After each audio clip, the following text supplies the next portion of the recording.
गावाकडच्या सुंदर निसर्गात शेतं हे खूपच मनमोहणारी असतात. पावसाळ्यात किंवा नदीच्या प्रवाहाने शेताच्या आसपास लहान लहान तलाव, डबके तयार होतात.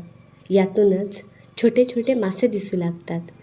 गावातली मुलं छोटी बादली घेऊन किंवा कधीकधी कपड्याने जाळं करून मासे पकडायला जातात. मासे पकडताना त्यांच्या चेहऱ्यावरती जो आनंद आणि जी उत्सुकता असते ती पाहण्यासारखी असते. शेताच्या आजूबाजूला अशी पसरलेली हिरवीगार शेती, गवताची मऊ चादर आणि मधूनच वाहणारा थंड वारा यामुळे संपूर्ण वातावरण ताजेतवाने होते. गवतातून चालताना टपटप पावले पडतात, तर एखादं फुलपाखरू मध्येच उडून उडून समोरून जातं. या सगळ्या अनुभवात निसर्गाशी एक जुळवलेपणा जाणवतो.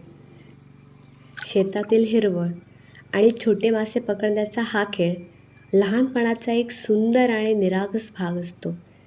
तुम्ही घेतला आहे का याचा अनुभव?